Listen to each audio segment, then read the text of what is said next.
Bhutale, Srimate Bhaktivedanta Swami Namane, Namaste Saraswati Deve, Gauravani Pacharane, Nirvishesha Srinivadi Paskadyade Siddharane. Today I'm going to read from the Bhagavad Gita as it is, chapter 6, text number 25. Chapter 6 is called Sankhya Yoga. Shanai Shanaru Paramed Buddhya Driti Grihitaya Atma Samastamana Kritva Na Kinchedapi Chintayat. Translation and purport by His Divine Grace A.C. Bhaktivedanta Swami Prabhupada. Gradually, step by step, with full, one should become situated in trance by means of intelligence, sustained by full conviction. Thus, the mind should be fixed on the self alone and should think of nothing else. Prabhupada's purport. By proper conviction and intelligence, one should gradually cease sense activities.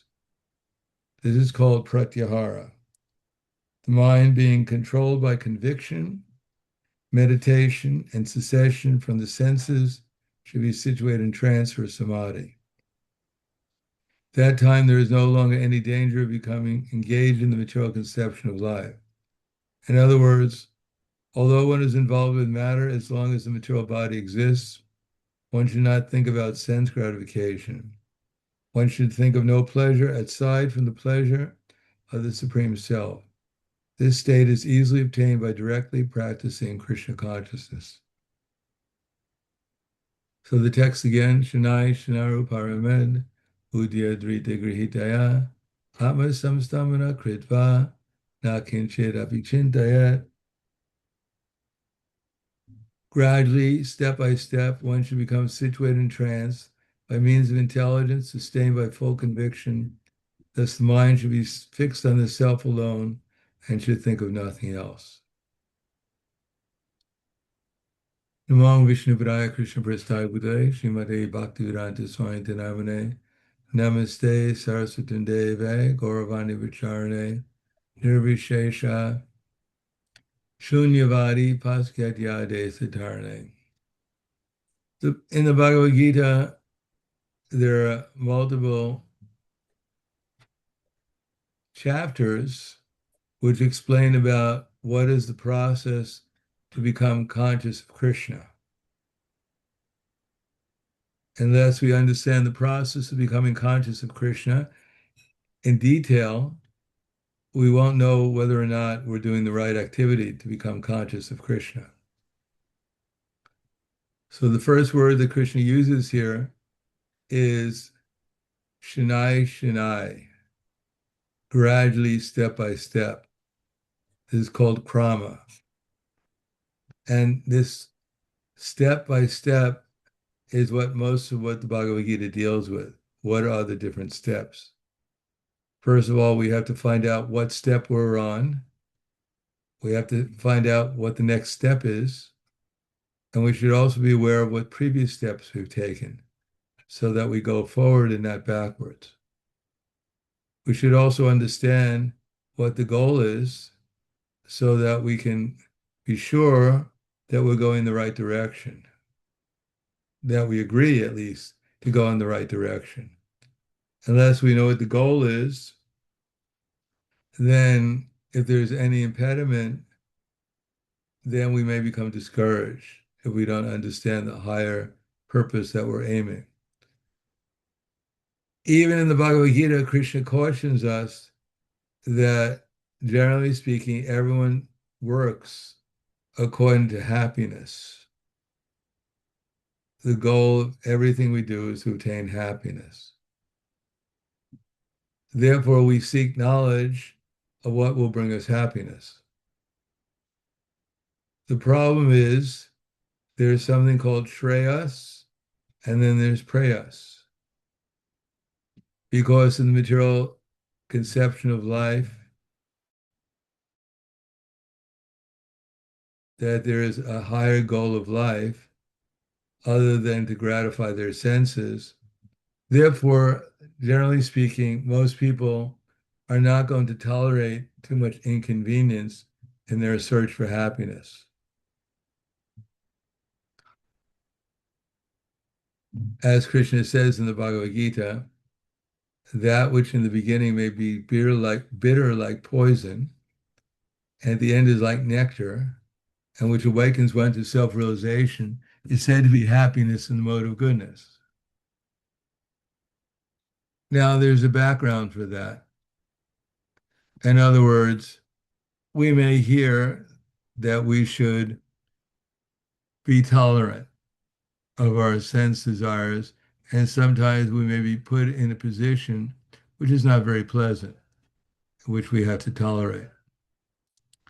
But unless we're convinced that we're spiritual beings and not this body, unless we can become convinced that we're not only trying to tolerate, but we're trying to fix our mind upon Krishna, then it'll be very difficult to actually practice devotional service in such a way as to invoke the mercy of Krishna.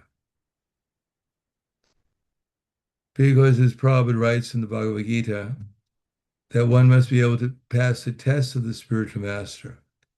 And when the spiritual master sees the genuine desire of the disciple, he automatically blesses him with genuine spiritual understanding. Therefore, to see what step we're on, we didn't get to whatever step we're on unless we were willing to go through some austerity to get there. That austerity, of course, Rama practiced by simply trying to fix his mind upon Krishna in the form of tapa. Or as Prahlad Maharaj said, in this world, there's no enemy except for the uncontrolled mind. That the mind can be the friend of the conditioned soul and its enemy as well. For one who's conquered the mind is the best of friends, and for one who's failed to do so, his very mind can be the greatest enemy. So our real struggle is with our own minds. There may be external circumstances which the mind may accept, and there may be external circumstances that the mind rejects. But if we follow the mind's proclivity towards accepting and rejecting on the basis of what we think will be pleasant to us, then it'll be very difficult to perform the necessary tolerance to get out of the Bali concept of life. Therefore, it's understood that the higher taste that can help us tolerate the urges of the senses and check the force of desire and anger is consciousness of Krishna. Now, there may be different levels of consciousness of Krishna that we experienced, but our most direct experience is simply to chant and to listen, which applies, we chant and listen to the holy name, and we don't listen to our thoughts that are going through our mind, which will probably mainly be concerned with things that we want to do and things that we don't want to do. It may be that when we're chanting and listening, thoughts of Krishna may come to our mind, and that's very good. But if other thoughts come to our mind, other than simply trying to hear the holy name, then as Krishna says in the Bhagavad Gita, apuryamanam machala pratishtam samudram apa pravishanti advat tadvat kamayam pravishanti sarve sashantim apnoti nakama kami. That a person is not disturbed by the incessant flow of desires that enter like a river into an ocean, which is always being filled, but is always still, can alone achieve peace, and not the man who strives to satisfy such desires. Now, our first business, of course, is to chant and listen, but how we chant is very important. If we're actually chanting to Srimati Radharani and Lord Krishna to engage us in their loving service, and we're actually trying to chant, asking them to do that with some feeling, the best we can, then it's much more likely then Krishna will fulfill that desire, that request of ours, and actually engage us in his loving service. But if we don't have faith, there's such a thing as loving service, and it can be accomplished simply by offenselessly chanting Hare Krishna, then of course we won't take the chanting that seriously. Nor will we actually directly ask Lord Krishna in the form of his holy name and Srimati Radharani in the form of her holy name to engage us in their loving service. And therefore, our chanting really will not be a request either to Srimati Radharani or Krishna. And if there is a request, it may not be with actually some feeling that we actually want to engage in their loving service. Therefore, that's our main business. It's very simple. And Prabhupada said it's simple for the simple and very complicated because we're complicated. We're complicated because we're trying to act on the spiritual platform while our main experience in this world is on the material platform. Therefore, one has to regularly hear and practice Krishna consciousness every day. But that should not be mechanical. Therefore, it says full conviction. First of all, what we're doing when we're giving class, we're giving devotees spiritual intelligence coming from Guru, from Sadhu, and from Shastra.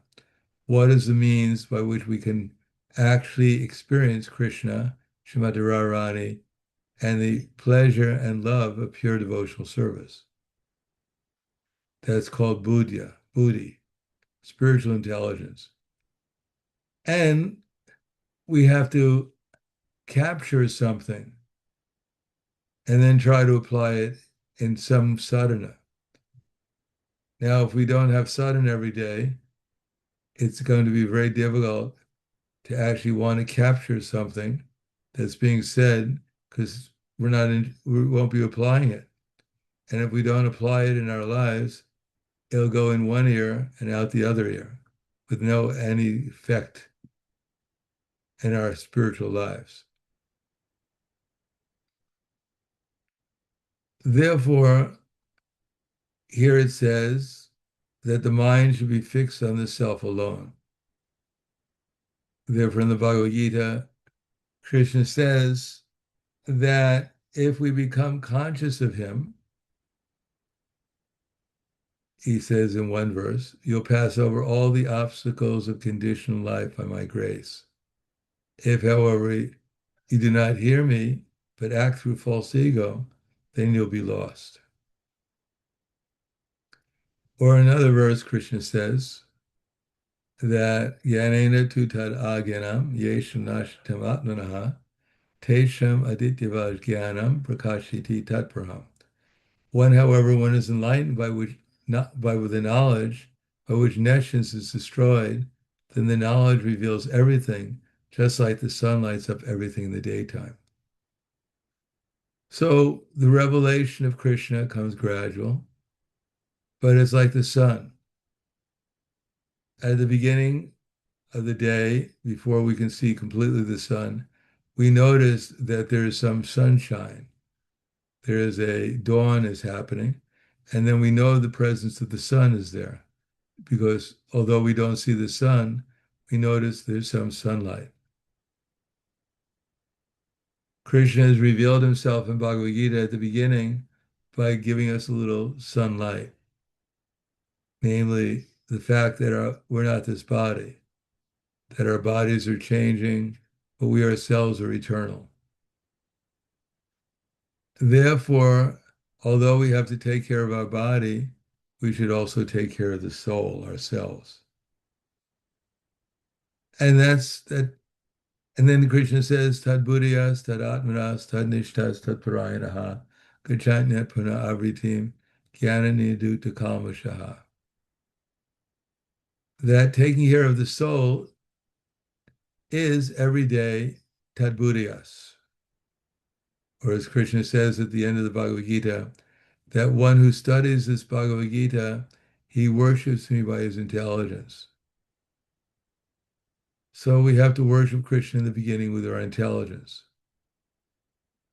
We're not a movement of fanatics or sentimentalists, although we do want to develop our spiritual sentiments, but that's only possible by using our spiritual intelligence. Just as we're developing our material intelligence, our material sentiments by using our material intelligence, so we can develop our spiritual sentiments by using our spiritual intelligence. So that intelligence is fed by hearing from the right source with the right attitude. Therefore, our subject matter when we're acting as devotees is simply to understand how to make who is Krishna, who we are, what our material nature is that influences us, what the spiritual nature that influences us, what is time, what is karma. These are what's explained in Bhagavad Gita. But specifically, so we can focus our attention and give our love to Krishna. That's what all this philosophy is about. That we can take Krishna seriously, we can take the process of devotional service seriously. We can take chanting the holy name seriously, so that we try to learn how to chant offenselessly, offenselessly, actually calling out, as Prabhupada said, like a child out of love, calling for his mother, Srimati Radharani and Krishna. Then, if we feed our intelligence and we understand what to do in a practical way with our body, with our mind, and with our words, so that the mind will think about Krishna. So that instead of having so many anxieties, so many desires, so much lamentation, so many things going through our mind, we can actually think about Krishna.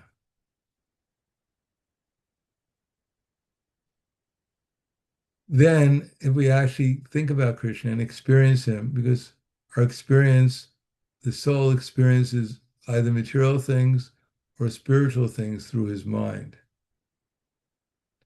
It's with the mind that we experience the material world, and it's with our mind that we'll experience the spiritual world. Therefore, we have to learn how to think about Krishna. Think about Krishna means, as Prabhupada writes, think about Krishna as a cowherd boy in Vrindavan with a peacock feather, the son of Mother Jasoda, and his friends, etc. Now, of course, we don't want to, when we're chanting japa, we want to chant and hear in such a way as that we can experience Krishna's presence in his name. That will be there if we chant with attention and with the right feeling and with the right intention, the right prayer to Krishna to engage us with Srimati Radharani, to engage us in their loving service. Then there's every possibility that we'll be able to feel Krishna's presence when we're chanting Hare Krishna. Everyone has the experience who chants Hare Krishna that it's not an ordinary sound vibration. Otherwise, it would be not possible to chant Hare Krishna, however attentively or inattentively, for 2 hours a day or more, without Krishna and his name being spiritual. It is not possible, as Prabhupada used to point out, that we can chant water, water, water, water for 2 hours, because there's a difference between water and the substance water. But if we chant Hare Krishna, Krishna Krishna, Hare Hare, Hare Rama, Rama Rama, Hare Hare, then there's every possibility we might remember Krishna. If we chant Mickey Mouse, Donald Duck, then there's every possibility we'll remember Mickey Mouse and Donald Duck. But if we chant Hare Krishna, there's a much greater possibility that instead of remembering Mickey Mouse and Donald Duck, if we chant in the right way with the right attitude, following the right instructions, then we might remember Krishna. And that is called Krishna consciousness. But in order to do that, there are, there are three stages: offensive chanting, attentive chanting, clearing stage, and then pure chanting. So inattentive chanting means we have not accepted actually that everything here in this world belongs to Krishna. That's why we're inattentive. We still are attached to the idea that I have something to gain here and something to lose. And therefore, this is our constant meditation since time immemorial, when whatever body we've ever gotten, what do I have to gain here and what do I have to lose? We hanker to gain things and we lament and we're fearful about losing things. This is because we haven't accepted that Krishna owns everything and therefore we have nothing to gain and nothing to lose. But without accepting Krishna as the Supreme Personality of Godhead, as the proprietor of everything, then the result is that what we're going to gain is anxiety. Either we get anxiety to gain something or anxiety to lose something. Hankering, lamentation, they're both sides of the same cause. They're simply the causes of misery. Now, as we make progress in accepting that Krishna actually is the proprietor and owner of everything, which is usually manifested that we start treating Krishna's energies a little bit more carefully, starting with our body. The biggest challenge is not to eat too much or eat too little, sleep too much or sleep too little. To become temperate in our habits is a big challenge. The next challenge is to think that everything here should be engaged in Krishna's service. Otherwise, I'm not acting properly according to reality, that I'm not the proprietor of anything. Krishna's, whatever I have was given by Krishna. Whatever I had in the past was given by Krishna. Whatever I'll have in the future will also be given by Krishna. Now, if we can accept that, understand it, and accept it, then there's much more of a possibility when we're chanting Hare Krishna, we're not going to be attached to so many things that go through our mind. So much anxiety, so many thoughts about gain, so many thoughts about loss. And then we can advance to the next stage called clearing stage. Now, the reason why we're anxiety of gaining something, to gain something, and the reason why we're in anxiety about losing something is that we attach these things to our happiness. We believe, falsely or truly, that if I gain something, that will make me happy. And we believe falsely or truly that if I lose something, that will make me unhappy.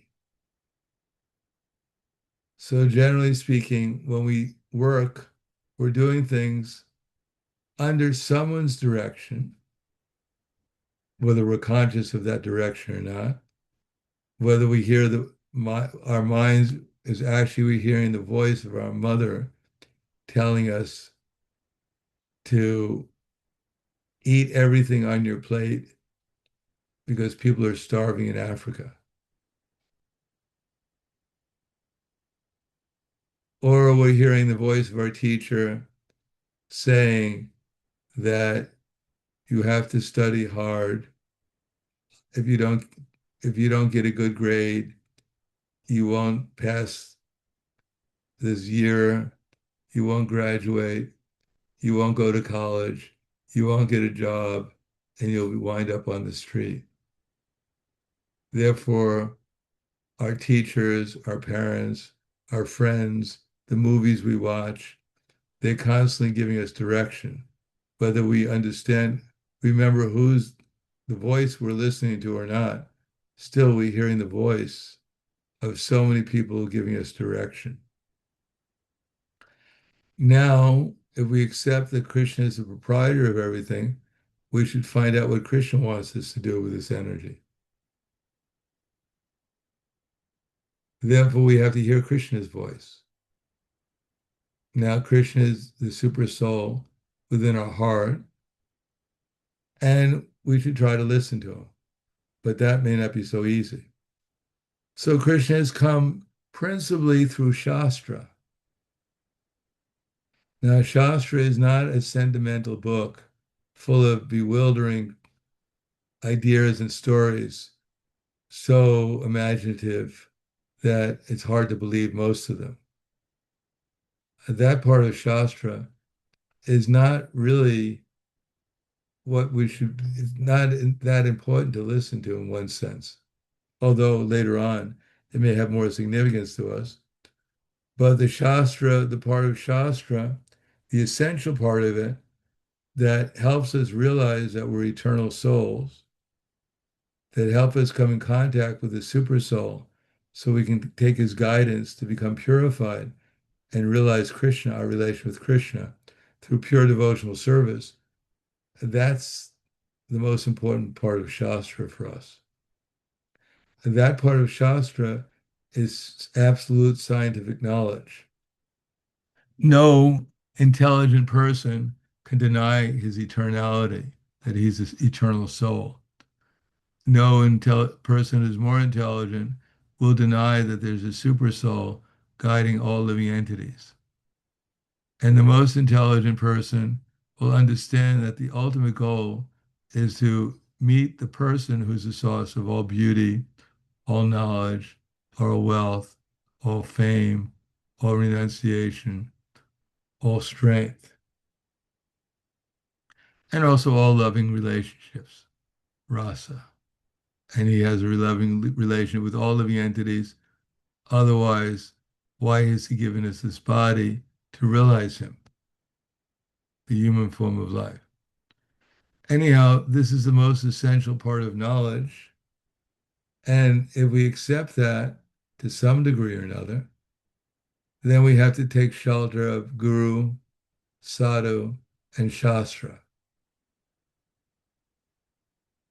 That taking shelter of Guru, Sadhu, and Shastra means that Guru is essentially his duty is to help us realize our eternal nature, to help realize our connection with the super soul within our heart, and to help realize our relationship with Krishna through pure devotional service. That's his only real service or occupation. As I said before, he's not a marriage counselor. He's not a marriage maker. He's not a financial advisor. He's not a medical counselor. His actual duty in general is to help us realize Brahman, Paramatma, and Bhagavan. And if we take advice from him on those subject matters and do our service, the next thing is the enthusiasm to try to please Krishna. Now, whether we realize it or not, we're always trying to please someone. Now, in the material world, we believe that because most of our leaders that we're trying to please have given us the information that if we gratify our senses in some ways, either grossly or subtly, then we'll become happy. And those are the leaders who set the example for us of how to eat, how to sleep, how to mate, and how to defend. But in devotional service, we have another realm, how to please Krishna. In other words, there has to be some faith based on experience that there is a Krishna. No one will come to the third stage of devotional service unless he's come to accept or perceive by practical experience that Krishna is actually controlling the material world, that the world is not an arbitrary place with no controller behind it, and that I'm actually a material body made out of different elements. Some understanding has to be there. And that will lead to the faith that I should follow the instructions of Guru, Sadhana, and Shastra. And for us, it means, practically speaking, both sadhana bhakti and preaching. Preaching, the best preaching, maybe selling books in some ways, distributing this knowledge that way. But it also means that whoever we meet, we take it as our service to them as a spiritual being who has a relation with Krishna to help them become Krishna conscious in some way. Whether it's our family members, whether it be our friends, or anyone we meet on the street. Even our pet, if we have a pet, we should chant to our pet. So that's the second stage, to accept that as a duty.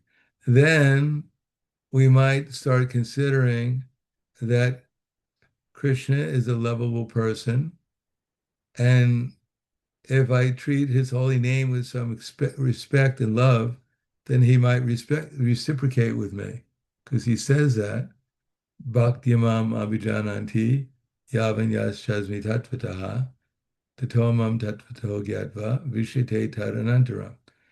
That one can understand me as the Supreme Personality of Godhead only by pure devotional service.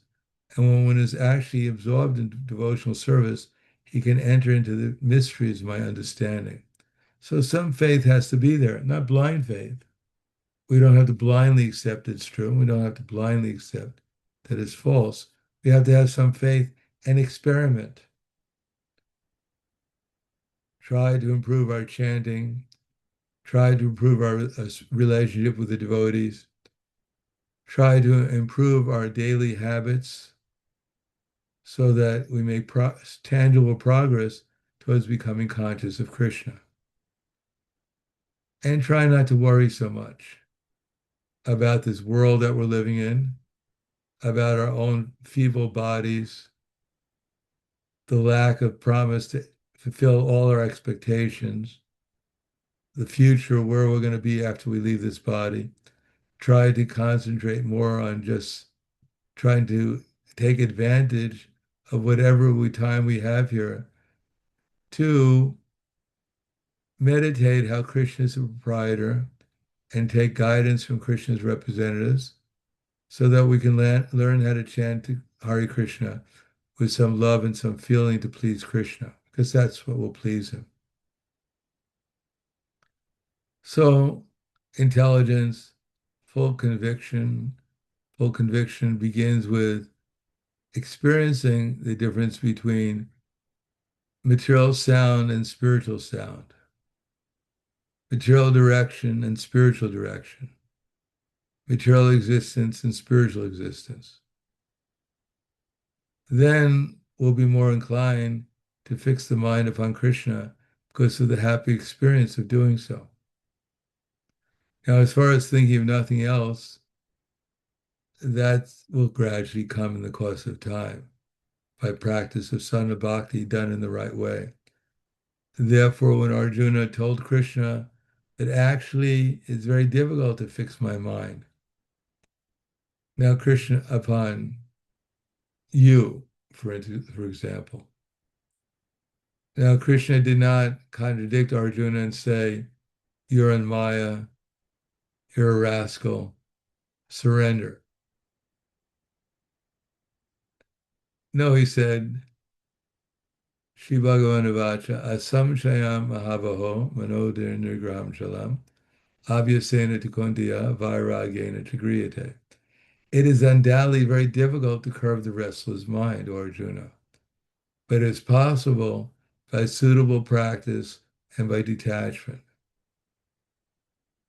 So by knowledge, transcendental knowledge, we learn how to suitably practice Krishna consciousness and the reasons why we should not be disturbed by all our different misconceptions that come along with misidentifying ourselves and others with this gross and subtle body.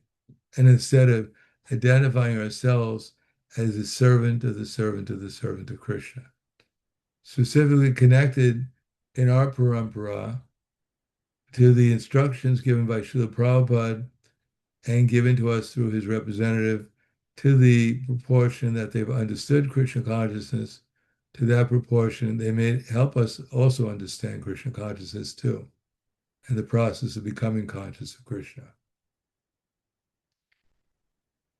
So I think I'll stop here for now and ask if there's any questions.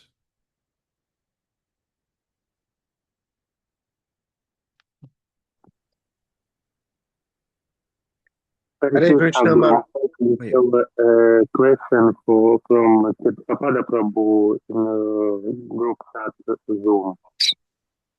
There's something in chat. Okay. Question from Tirthapad. He's right here. Okay. Was Dhruva Maharaj's chanting offensive because he wanted the universe as his kingdom, or he actually desired to see Krishna only? At the beginning, Dhruva Maharaj's chanting was offensive,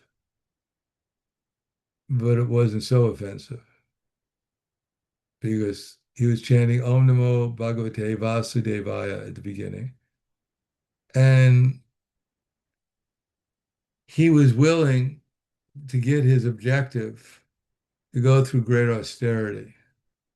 He didn't do his austerity all at once. He got accustomed to do it, but he accustomed himself to austerity much more rapidly than we can possibly do it in this particular time. First of all, he only ate kapita fruit every third day. And he was chanting Om Namo Bhagavate Vasudevaya. Now, he hadn't realized Krishna fully, but he realized it enough, and he became tolerant enough that the second month, he only ate leaves that fell from the tree every sixth day. So there was some progress in his chanting. He was able to fix his mind more on Om, on Vishnu in the form of Om, than he was thinking about what he had to eat. Now we can try it. Try to fast for 6 days by only eating leaves that fall from trees. Hopefully you're in autumn or in fall so that you get some leaf from a tree. Otherwise, either you'll go crazy or you'll eat the tree. But Dhruva Maharaj didn't do that. He kept on chanting Om Namo Bhagavate Vasudevaya. So obviously, he was getting some transcendental experience by his chanting. Otherwise, he would not be able to tolerate the way he did. Similarly, for the third month, he only drank a little water every ninth day. So his chanting became less offensive, and his ability to perform austerity became more. So by the last month, when he was standing on one leg and he stopped his breathing and focused his mind upon Vishnu in the form of Om Namo Bhagavate Vasudevaya, then Krishna Garbha, Vishnu himself, came to see Dhruva Maharaj by dint of his pure chanting and his austerity. So in the beginning it was offensive, and it became less offensive until finally it became pure and Krishna came before him.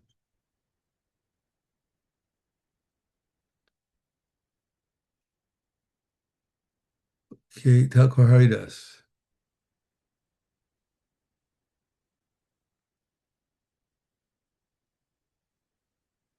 Did you have a question? Hare Yeah. Hare Krishna Guru Maharaj, please accept my humble obeisances. Hare Krishna, all the devotees, please accept my humble obeisances. Guru Maharaj, how to be less on the mental stage while performing all these devotional services? Chant Hare Krishna, chant to Krishna, and listen. If we listen, we're no longer on the material mental stage, we're on the spiritual mental stage. We have to be on some mental stage, either Krishna mental stage or material mental stage. But if we simply chant and listen, then we'll be on the spiritual mental stage. Now, our daily habits, it's not that we're going to sit down or throughout the day chant Hare Krishna and not try to focus our mind at least upon the instructions given to us.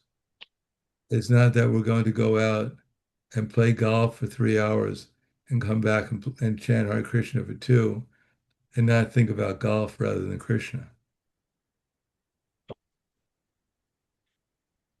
So what we do during the day will also affect what our ability is to actually focus upon Krishna when we're chanting or when we're doing devotional service. Therefore, although we should never neglect chanting 16 rounds, following the 4 of the principles, but if we want to get a higher taste, then we have to make our lives in such a way that throughout the 24 hours a day, we cannot help but think about Krishna. And if we can't do that 24 hours a day, we have to try to increase it a little bit at a time. So that Krishna consciousness gradually becomes more prominent and material consciousness becomes less.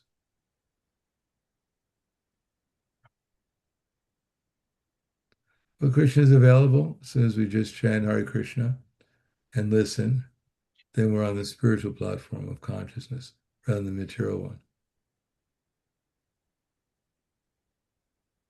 Anything else?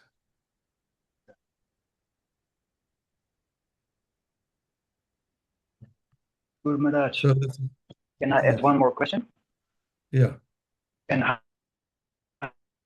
how to do that, be less on the mental stage and more on the spiritual stage, for example, during one is performing book distribution or any other seva?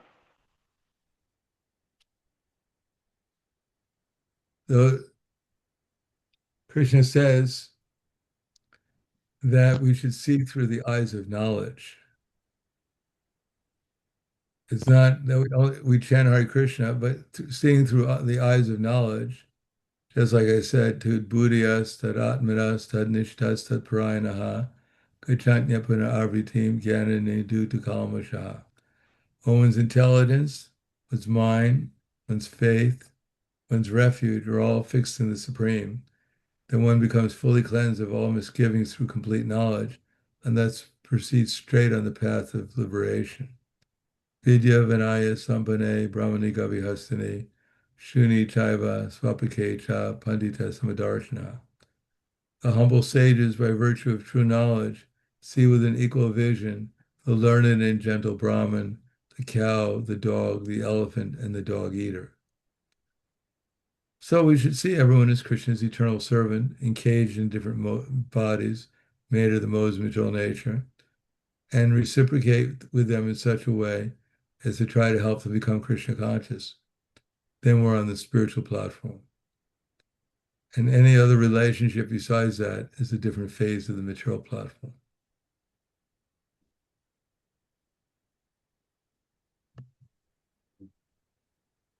Thank you, Anything Guru. else? Maharaj, can I ask a question, please? Yes. Okay. So the US Declaration of Independence tells us that every person is free in the pursuit of happiness. And then there is amendments, right? First amendment is bear arms. So it looks like it's coded into our DNA that to declare independence in the pursuit of happiness, we have to protect it. We have to fight for it. Do we have to fight for Krishna consciousness? Meaning, do we have to fight with our mind? Do we have to fight with our laziness? Do we actually have to fight? Because often we are here that we're army of Lord Chaitanya, this and that. So is there a place for fighting spirit, or there is only a place of, let's all be happy together? Is there a fighting spirit in our pursuit of happiness and Krishna consciousness? Well, Krishna advises us. One second. Can Matajan Gata translate into Could you please that give us question? 20 seconds of silence? Sorry, devotees, I will translate into Russian what I have asked.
Thank you, Maharaj, for waiting. I have translated. Thank you. Going to our Mahajan Prahlad Maharaj, that there's no enemy in this world except for the uncontrolled mind.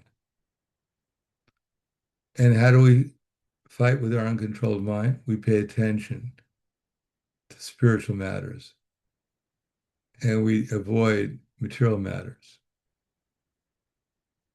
In other words, we act on the liberated platform. That's how we conquer the mind. Spiritual matters are, we try to love Krishna and serve him. We try to serve the devotees and cooperate with them in service to Krishna to help the innocent become Krishna conscious. And we avoid all the innumerable persons and thoughts and feelings that arise from materialistic association by those who deny Krishna and compete with Krishna in their pursuit to become the supreme in this universe. So we neglect that. As Krishna said, our real fight is to accept things which are favorable for devotional service, reject things which are unfavorable for devotional service, to believe that Krishna will maintain us, believe that Krishna will protect us, to believe that we have no other interest other than Krishna's interest, and to develop gradually the feeling of service and love for Krishna. That's the real fight. Now, there may be instances where according to Shastra, that if the deity is attacked or if a devotee is attacked, we defend them. But that's part of our service to Krishna. But other than that, most of our feelings of fighting against the world are just a useless waste of time, a useless waste of energy.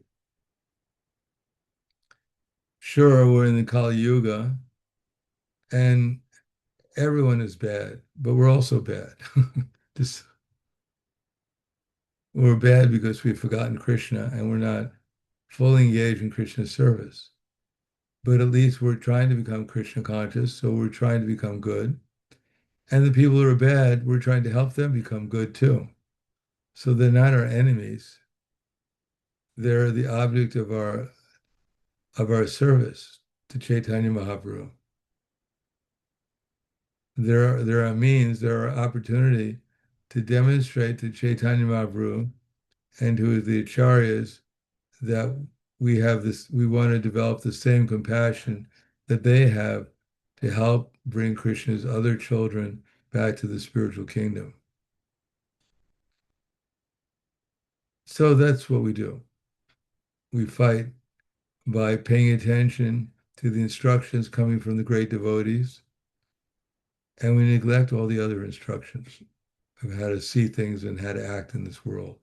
That's how we attain victory over our fight against our minds. Is that all right? Thank you, Maharaj. Fully answered my question. Thank you so much. Okay, anything else? So we went over 3 stages of accepting everything belongs to Krishna, taking shelter of Krishna, Paramatma within our heart through Guru, Sadhana, and Shastra, following their instructions so we can gradually develop love for Krishna and chant the holy name with attention and feeling. Other way of looking at it is that those who are chanting the holy name, Sadatam Kirtiyanto Mam Yatantas Chadrida Vrataha Namasyantas Mam Bhaktya Nitukta Upasade. We know who the devotees are because they chant Krishna's glories. So even the most neophyte devotee who's chanting Krishna's glories, then we respect them within the mind. But those who are actually fixed in following Guru, who are trying to fix themselves in following Guru, Sadhana, and Shastra, then we make friendship with them and we respect them by appreciating what they're doing, their endeavor to follow Guru, Sadhana, and Shastra. And for those who have actually are following strictly Guru, Sadhana, and Shastra and have developed the emotional feelings of humility and love and complete dedication to spreading the holy name, we take their example and try to apply it within our life, and we offer them service, assistance in their endeavor to spread the holy name and Krishna consciousness. So thank you very much. Grantaraj Srimad Bhagavad Gita ki jai, Srila Prabhupada ki jai, Gaur Premanande Haribol. Hare Krishna. Hare Krishna. Hare Krishna. Hare Krishna. Thank you, Guru Thank Maharaj. Thank you, Guru Maharaj. Hare Bol. Dear Guru Maharaj. Thank you so much.